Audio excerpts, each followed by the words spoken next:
from the MMQB.com, Albert Breer himself. How are you, Albert? Yeah, Rich, lots of shots at the Red Sox there for the lead-in, right? I'll tell you know what? That or Ohio State. There will be lots of people in Boston who will be shocked if David Price gets the 10 wins this year. Well, you know what? I totally forgot that you're a Red Sox guy. This was really, it's not about you. This time, it's not really about you. This time, it was about me, Albert. It's all good.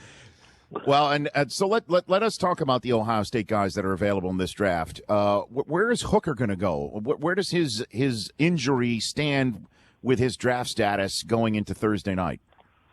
Well, what he's told teams is that he got injured against Michigan, and it happened early in the game, and they've basically said to teams, just let the rest of the Michigan game and the Clemson game serve as his resume, and that he's going to be okay. And so I haven't sensed a ton of concern from teams on Hooker's injury. I think he'll be okay. The question for him, I think, and it applies to Jamal Adams too, is the value of the safety position. The Bears like both guys. They like both Adams and Hooker. The question is, can you take a safety third overall? Hooker would, at least on the surface, be a perfect fit for Gus Bradley and the Los Angeles Chargers to play that Earl Thomas role. Do you feel comfortable taking a safety that high? So I think with both Hooker and Adams, to me, as far as how they're being talked about among teams, I think they're as good as any safety prospects that have come out since probably Eric Berry and Earl Thomas in 2010. The question is how you value the position, and I think that's a bigger question facing Hooker than the injury. Well, I mean, it's how do you evaluate all of the defensive backs in this grouping right here, because how you view Lattimore and the guys that you just mentioned may play into whether we see, when, obviously Jonathan Allen in the mix and Myles Garrett in the mix, whether we do see a quarterback taken in the top 5, leaving the entire quarterback universe available for either the Jets or the Chargers to take. And then we could continue further on to see, whether Trubisky or Watson could make it down to 12 for the Browns, Albert.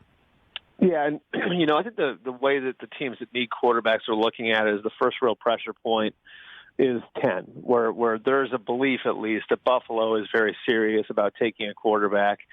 And it's probably Trubisky first and then Watson second, but the idea is that they would take one of those guys off the board. And so if you want to have your pick of the quarterbacks, at least the perception right now is that you got to get up over the Buffalo Bills to do it. And so the Browns are one team at 12 that want to come away from this draft with a quarterback, and I think that the potential is there for them to trade up with, say, the Titans at 5, the Jets at 6, even the Panthers at 8.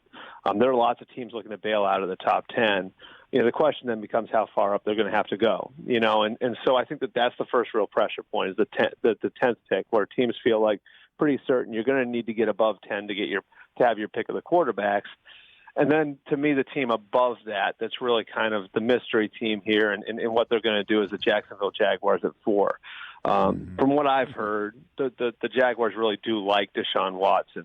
Now, the question becomes whether or not that affection has been as outward as it's been to scare Blake Bortles, or because they genuinely are thinking about taking him with the 4th overall pick over somebody like, say, Leonard Fournette. And so there's a lot of mystery with the top quarterbacks, and I think going into Thursday night, there are still lots of questions that have to be answered, and as is the case every year, Rich, there is a big shell game going on out there. So, is there any chance the Browns take one last run at Garoppolo with the ultimate offer that can't be refused by Bill Belichick? Well, I think they're going to use the 12th pick to try as a chip to try and get a quarterback. That's been the idea all along. I mean, this is something they talked about, in November and December. The idea of using the Raiders model from 2014, where you get the generational defensive player first overall, and then with the 12th overall pick, you use that as a chip to go get your quarterback. The same way the Raiders used their second pick in 2014 to get Derek Carr. The potential that Garoppolo is going to be available. I mean, look, I think that they'll make the phone call and ask, the same way I think they'll make the phone call to the Cincinnati Bengals and ask about A.J. McCarron. I think the real question with the Browns is when the price it manifests itself to be too high for Garoppolo and too high for McCarron, whether or not they, panic and use the first overall pick on Mitch Trubisky. So I think the football people in that building are of a mind that we should take Myles Garrett first overall. And, we should do what we can to be aggressive with the 12th overall pick to try and get Mitch Trubisky. But in the end, we shouldn't pass up a generational type talent who's got a premium skill as a pass rusher and overextend ourselves for a quarterback who, maybe we like quite a bit, but we don't quite love the same way the Rams loved Jared Goff last year or the Eagles Carson Wentz last year. Ask the poll question of Albert Breer of the MMQB.com. Chris Brockman, please. All right, Albert, which running back would you rather have for 2017? Peterson, Lynch, Leonard Fournette, Christian McCaffrey? What do you think? I would rather have Christian McCaffrey. I know it's going to sound weird, right? But, I like Fournette. I think Fournette's going to be very, very good at what he does. I think one of the reasons why Elliott was so valuable to the Cowboys, why they valued him with the 4th overall pick, and why he, brought to them on what he's able to bring to them is because he's a 21st century back, and that he can play on all 3 downs. He can catch the ball out of the backfield. He can pass block. He can do absolutely everything you ask him to do. And that's what Christian McCaffrey is. That's what Joe Mixon is. That's what Dalvin Cook is. The 2, 3, and 4 backs in this draft are going to be valued by some teams on a higher level than even Leonard Fournette, who is an incredible talent at what he does. And so, I think that, if you're majority of teams in the NFL, you're looking at this and you're saying to yourself, who can help us in different phases of the game? Who can we keep on the field in the most situations? Who can do the most for us? And, just having watched Christian McCaffrey at Stanford, knowing all the different things that he can do, I actually think that, because he's got all those different skills, I think the learning curve for him going to the NFL isn't going to be what it is for Leonard Fournette. And I think he's going to be able to contribute in a lot of ways right away. I'm with you. I said the same thing when we first posted the poll question. What are the results as they currently stand, Brockman? Well, you guys aren't alone. Pretty surprised by this. Christian McCaffrey is the back most would rather have, 49%. And yet it's going to be Fournette off the board first, right? Right. I mean, he's going to Fournette, I think, goes to the Jaguars at 4, if I had to guess right now. And I think McCaffrey goes maybe 8 to the Panthers, maybe 14 to the Eagles.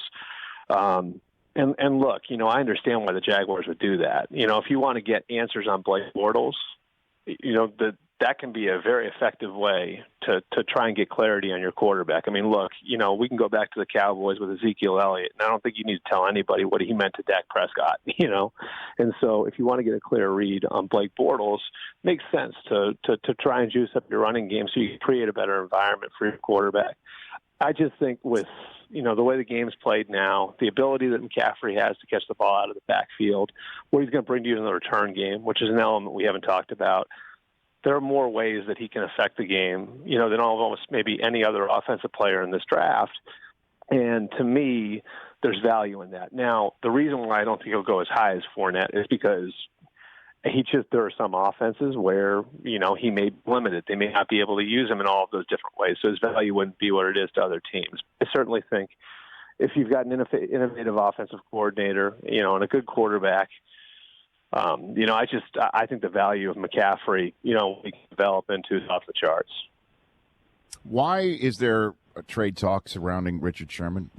What is going on that front? And will something play out in the next 48 hours, Albert? Two things. I don't think it plays out. The reason why I don't think that a trade happens, Rich, is because of what you're asking the other team to do. Okay, you're asking the other team to take on an 8-figure salary for this year and next year with no certainty past 2018. So that's just one element. And then on top of that element, you're asking them to give up a premium draft pick, a first-round pick, and something else. That's a lot to ask of another team, no matter how good the player is, right? So that's why I think a trade won't happen. The Seahawks are doing this because they're getting a little older, and they've got 10 guys on the roster who take up about $100 million in cap space, and I think it's something like 9 of the 10 by September will be 28 years old or older. And so John Schneider wants to get in front of what could be, a problem with age. And so they've looked at different solutions for that. And, you look at the players who are on that list, Richard Sherman's one of the most marketable guys. If you're talking about taking a guy, putting him on the trade block and seeing what he's worth. And so maybe that's a creative way to get younger. On the flip side, Richard Sherman saw what happened with Aqib Talib. He saw what happened with Darrelle Revis when they switched teams, how they were able to build their brand, some of the different things that happened for those guys when they did switch teams. And so I think he looks at that and he says, well, it helped those guys, and they became bigger stars. And they maybe set themselves up for post-football a little bit better because they went through that, because they went to different markets, because they were able to go on different platforms. And so, I think Sherman's open to it because of that. Obviously, there's a little bit of clashing between him and the coaching staff, which contributes to that. And then, again, for Seattle, I think it's a creative way to get younger. Albert, thanks for the time. I don't know if you saw Jim Harbaugh threw a couple coins in the Trevi Fountain in Rome yesterday and said that when he... I will say this, Rich. Please. I'll throw you a bone on this one, okay? I think it's awesome that they did that for all those kids. I mean, for all we talk about how college players need to be paid, right, and everything else, I think is fantastic that a football program is putting money back into the kids that way, giving them that sort of experience that they're not going to get anywhere else. I just think, kudos to Jim Harbaugh and Michigan football for doing that for all those kids because they get an experience they won't ever forget. Culturally, it's great. Educationally, it's great.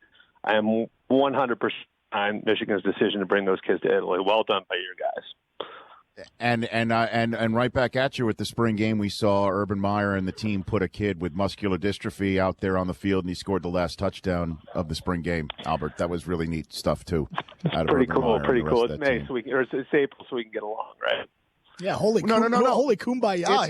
It's okay because he knows Barrett was short of the line of game when it all came down to it anyway. He knows that. Barrett's got 3 sets of cold pants and a 4th one to come. I didn't even know what you mean by those pants. But, hey, look, if you want to talk about khakis, that's what we could talk about. Albert, thanks for calling, brother. We'll chat soon. Thanks, Rich. That's Albert Breer. Check out his work on the MMQB.com. The Rich Eisen Show, weekdays at noon Eastern on Audience.